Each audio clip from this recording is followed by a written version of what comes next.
Hey everybody, how's it going? My name is Steven and I'm the head gardener and assistant curator here at the Huntington Rose Garden. Our rose garden contains over 2,500 different roses and 1,400 different varieties. And we're going to be talking about everything roses today, from what rose you should buy in the nursery, what it should look like, all of our secret recipes for our fertilizers, and a lot of tips and tricks for deadheading, pruning, watering, and a couple of other things. So let's get started.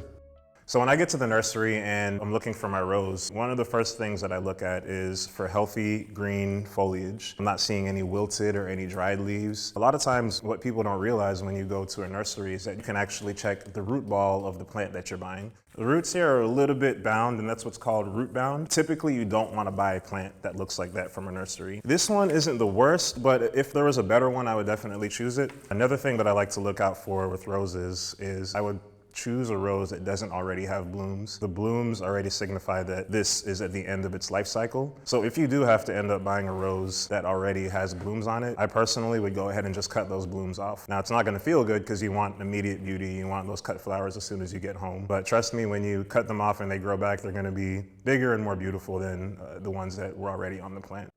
So we've got our rose home, it looks good, the roots are fine, and we're ready to pot it up. Here's the tools that you're gonna need in order to successfully do that. Firstly, I like to have my leather gloves, my hand pruners that are sharpened. I use a hand trowel as well, a good watering can. And finally, we'll wanna hit it with a little bit of fertilizer. Now this is a mixture of soil, some compost, and a little bit of perlite. It's about halfway filled in the pot. And what I'm gonna do is the same way that we checked our roots in the nursery, I'm gonna go ahead and empty this pot again.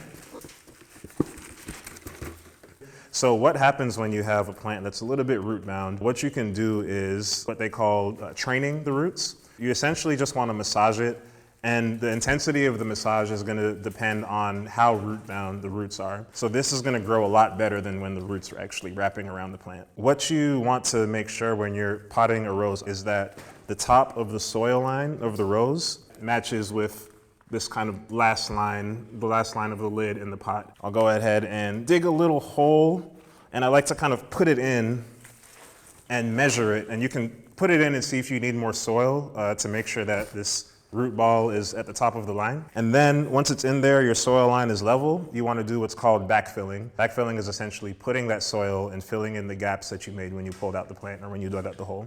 And you just kind of pour it in as you go around. So I like to sort it in, make sure I'm keeping it firm as I'm spreading the soil around. So I think this looks pretty good. Typically what you want to do next is fertilize. And we're going to get into our fertilizer a little bit later, but you do want to make sure that you either add a little bit of fertilizer before you put the rose into the pot, or you can sprinkle it on the outside. If you haven't watered a lot of plants before, you want to make sure that you water to where you see it dripping through. You'll actually want to do this twice. Water until it drips through to the bottom of the pot, which means that there's good drainage. Let it rest for a little bit, and then water it again to make sure that your soil is extremely moist. Finally, I mentioned earlier that I prefer roses that don't have any blooms on them. You want to make sure that the plant has a lot of energy stored up so that it can produce strong new blooms instead of sending energy to these ones that are going to die in a few days anyway. If you want to save any buds that haven't bloomed yet, you can do so. Since these are so close, you can save these or you can cut them off. Either way, up to you. I know this is painful for some of you, but trust me, it's for the plant and it's good for the plant. And this is ideally what I'd want my rose to look like after I get it from a nursery, I get it home, and I get it in a pot. So the next question is, how do we take care of it? And we'll get into that in the next section. Roses need a couple of things. They need a lot of sunlight, they need a lot of water, and they also need a lot of food. We fertilize maybe our foliar, we do maybe about 3 times a year, and our granular fertilizer we use maybe about 3 to 4 times a year, depending on the performance of the roses. There's a couple of things that we have here to make our secret sauce. The first one is a fertilizer called Verde. The next one that we add to our secret sauce is something called Jumpstart. Next one that we use is seaweed extract. The last two, which are my favorite, this one is called Orca. And then finally, this one is our secret sauce, which we just started adding to our recipe a couple of months ago. This is called HB101. It's a product out of Japan. We've seen really, really good effects with these, so we're gonna add this to our foliar spray. So now that we've got our Dexter's Lab on, you want to make sure that you drench it. I like to spray it to the point where I see water dripping down into the soil. Now, we will have these measurements available online if you have any further questions on this. Now we're going to get into pest control and disease management, which is a really important topic to cover. One thing that we use here is horticultural soap, which is essentially just dish soap. The good thing about this soap also is that it doesn't kill any beneficial insects like ladybugs or praying mantises. Now, with fungal diseases and infections, a lot of fungal diseases need moisture in order to thrive and succeed. Climate-wise, a lot of these fungal infections will clear themselves up automatically because in Southern California, we don't have humid weather for too long. A couple tips is if you see any areas that have fungal infections, just cut them off. What you want to make sure in between each cut is that you wipe your blade with a 70% isopropyl alcohol solution. And also, if you're cutting, you want to make sure that you are removing any of that dead cuttings from the bottom of the rows, because if it rains, those fungal spores can splash up back onto the plant and reinfect your plant. All right, so our roses are now planted, they're thriving, they're fertilized, we have some beautiful blooms, but they're starting to fade. So we need a few tools in order to make sure that we can deadhead them. You'll need your pruners, your hand pruners. You'll need some gauntlet gloves that are going to cover your wrists. You can also have a pair of leather gloves that are just going to be a little bit more mobile, a sharpener to make sure that your tool is sharp and giving accurate cuts. We also might need an extended pruner, which will allow you to get a little bit deeper in the rose bushes. The first thing that you want to look for are any blooms that are going to be on their way out or spent. So I like to do a little tap test, and I'll find a rose or a bloom that looks like it's on its way out, like this one, and I'll just gently hit it. And you see that a lot of these blooms are falling off, so this one isn't really going to last too much longer. You can hit these and see that they're a little bit more durable. This one's probably not going to have any that falls off because it's still in good condition.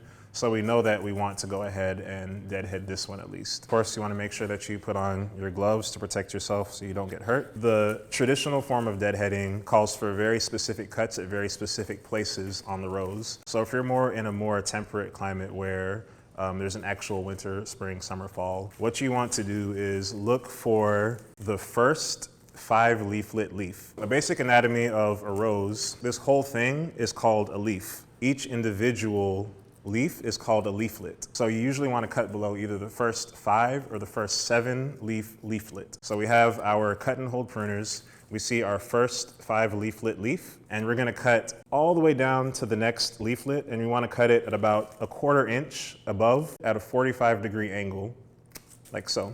And the reason why you do that is depending on the angle, if it was going to an angle towards the bud, that water can actually seep down into that bud where the new growth is going to happen for your rose and cause a lot of fungal infections and diseases.